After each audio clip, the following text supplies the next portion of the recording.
Salut YouTube! On se retrouve cette semaine pour parler de stress, de gestion du stress et comment diminuer le stress. Il y a quelques semaines, j'ai publié ma routine beauté et dans cette vidéo-là, j'ouvrais la parenthèse en fait qu'un des plus gros changements dans ma vie et qui avait eu des impacts immenses, c'était la diminution du stress, c'était le refus du stress.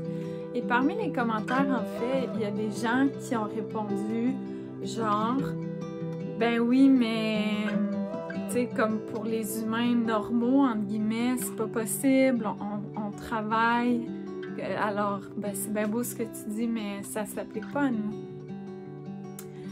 Et j'ai vraiment envie qu'on ouvre la discussion parce que ça, c'est faux. C'est juste faux.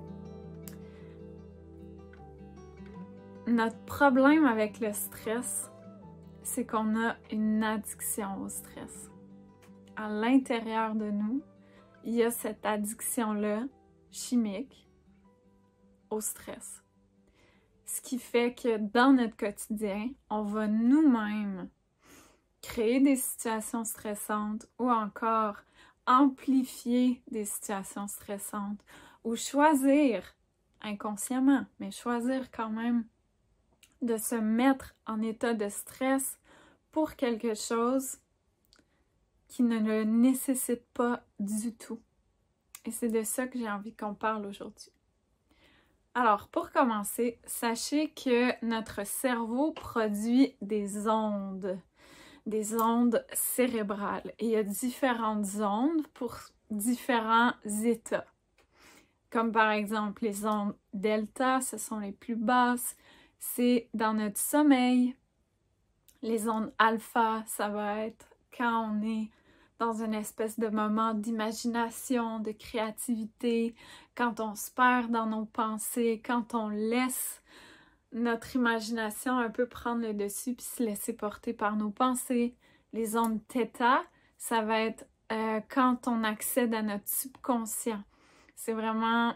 Généralement, on les accède en méditation profonde ou encore juste avant de s'endormir.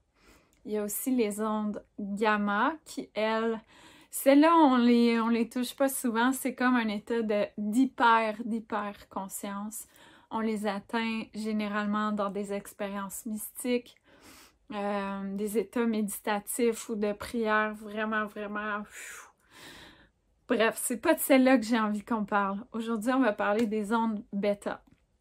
En fait, les ondes bêta, quand on est éveillé, conscient, présent dans l'action, comme moi qui vous parle en ce moment, mon cerveau est dans les ondes bêta. En tant que tel, les ondes bêta, elles sont tout à fait normales, elles sont les bienvenues, elles sont nécessaires, elles sont importantes. Le problème, ce sont les ondes bêta élevées. Parce que les ondes bêta élevées, en fait, notre cerveau se rend dans cette onde cérébrale-là quand il est en situation de stress. Et quand ça se produit, les ondes bêta élevées envoient tous les signaux à partir de notre cerveau pour aller déclencher plein de réactions chimiques pour activer les hormones du stress, comme le cortisol, l'adrénaline. En tant que tel, c'est pas problématique. C'est super important d'avoir nos hormones du stress et toutes ces réactions-là parce que à travers l'évolution, c'est ce qui fait qu'on est encore ici aujourd'hui.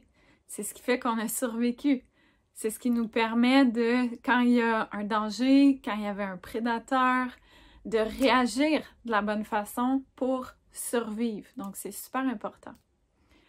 Le problème aujourd'hui, c'est que l'adulte occidental moyen passe la majorité du temps dans les ondes bêta élevées. Ça veut dire que l'adulte moyen est dans un état de stress la majeure partie de son temps éveillé. Et ça, c'est très problématique. Parce que les hormones du stress sont pas faites pour être utilisées de façon continue, de façon chronique. Elles sont faites pour nous aider quand on en a besoin, vraiment besoin. Tu sais, situation là, de vie ou de mort, de danger.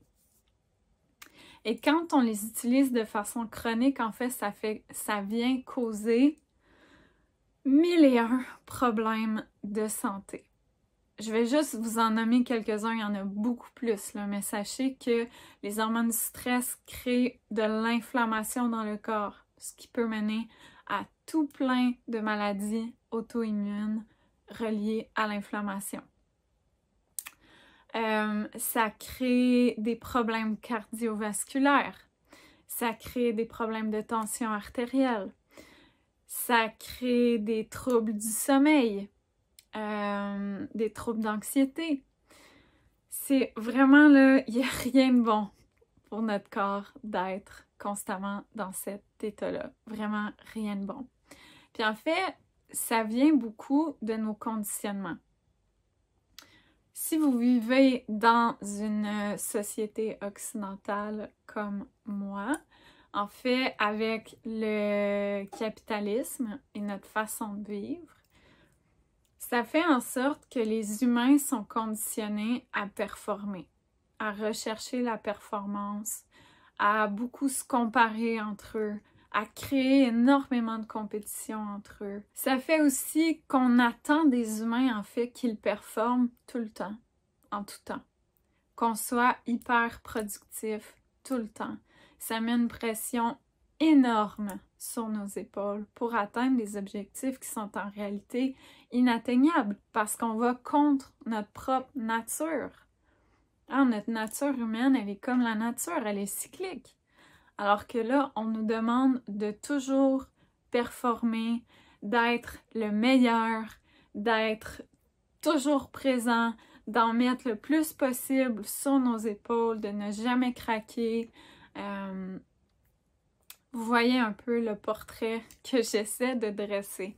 Donc ça fait en sorte qu'on déclenche tout le temps nos hormones de stress pour 1001 bêtises. C'est-à-dire que, je sais pas moi, peut-être qu'au travail, quelqu'un a dit quelque chose qui vous a fait paraître de telle façon, puis là, justement, votre réputation a pu être touchée un petit peu. Peut-être que c'était chaotique avec les enfants ce matin, donc vous êtes arrivé au travail déjà en étant stressé, déjà dans vos hormones du stress, et ça a juste donné le ton pour le reste de la journée.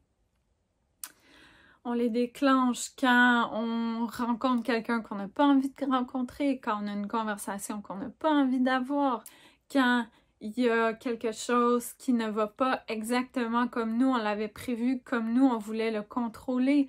On les déclenche tout le temps pour tellement de raisons. Et j'étais comme ça aussi avant. Vraiment. Et c'est ce changement-là que j'ai envie de vous partager. Parce qu'à un moment donné, on peut prendre conscience de ces réflexes-là. On peut prendre conscience de notre propre choix inconscient, mais c'est là quand même. Notre propre choix d'aller dans ces hormones du stress-là, de nous-mêmes créer une situation de stress qui n'aurait pas besoin d'exister. Et là, tranquillement, de commencer à reconditionner notre cerveau. À lui apprendre que quand quelqu'un me coupe sur l'autoroute, c'est pas grave, c'est pas stressant, j'ai pas besoin de me mettre en colère, j'ai pas besoin de créer cette chaîne de réactions à l'intérieur de moi qui vont venir déclencher mes hormones du stress. Et tranquillement comme ça, avec beaucoup d'observation de soi, on arrive à se sortir de ce moule-là. Se sortir de ce moule-là, de la performance, la compétition, la séparation, la comparaison. On arrive à s'en sortir, puis à amener beaucoup plus de calme dans notre quotidien. Et vous savez quoi? Ça, c'est possible là, en ne changeant absolument rien de votre réalité. En ne changeant absolument rien d'extérieur à vous. C'est-à-dire que vous pouvez garder le même travail, la même relation, ou peu importe ce que vous jugez qui est stressant aujourd'hui dans votre vie. Tout ça peut rester pareil, mais vous pouvez arrêter d'être stressé. Parce que le travail, en fait, c'est d'aller voir à l'intérieur de vous et de transformer à l'intérieur de vous ces réactions-là. Aujourd'hui, j'avais envie d'ouvrir cette porte-là, de peut-être commencer à vous faire réfléchir là-dessus.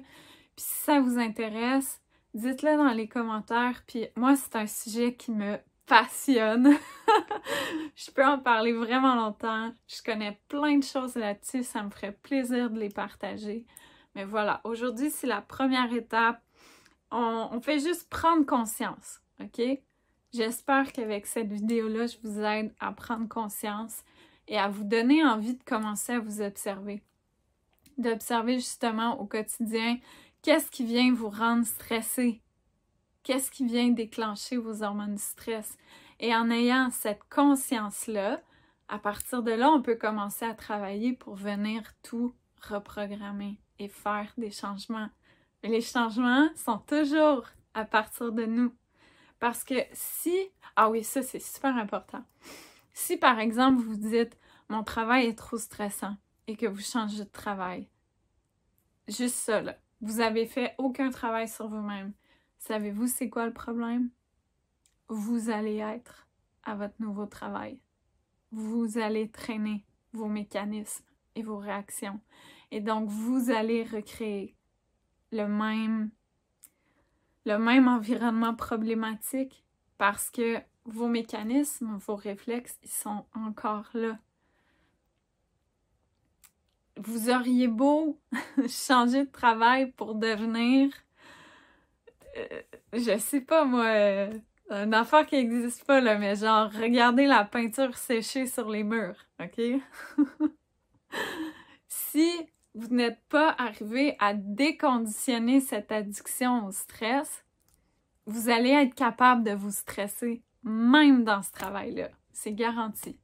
Puis si c'est pas dans le travail, ben c'est dans votre vie personnelle autour du travail. Vous allez trouver des façons de vous stresser au quotidien pour rester dans ces hormones du stress-là. L'addiction au stress, c'est que ça devient notre zone de confort. On est tellement habitué d'être dans cet état-là qu'inconsciemment, c'est ce que notre corps recherche tout le temps. Et donc, inconsciemment, qu'est-ce qu'on va faire? On va prendre une situation qui est neutre, ou franchement qu'il n'y a pas de quoi en faire tout un plat. Et qu'est-ce qu'on va faire? On va en faire tout un plat.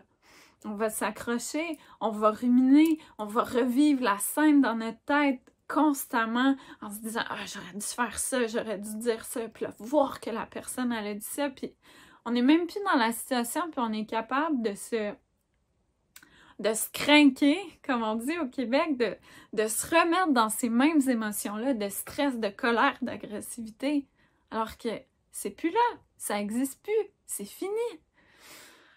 Bon, je vais arrêter là parce que sinon je vais vous parler pendant des heures et des heures.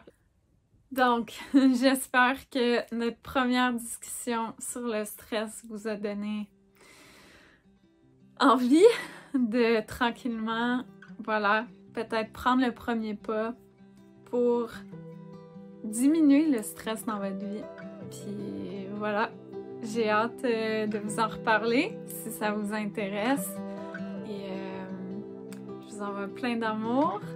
Je vous invite à vous ramener à l'intérieur de vous, vous ramener dans votre cœur, prendre un petit pas de recul sur les 1001 situations du quotidien qui n'ont pas besoin d'être stressantes pour être capable de passer de ces ondes bêta élevées à des ondes tout simplement bêta, puis de naviguer. Normalement dans notre journée, on navigue entre bêta, alpha.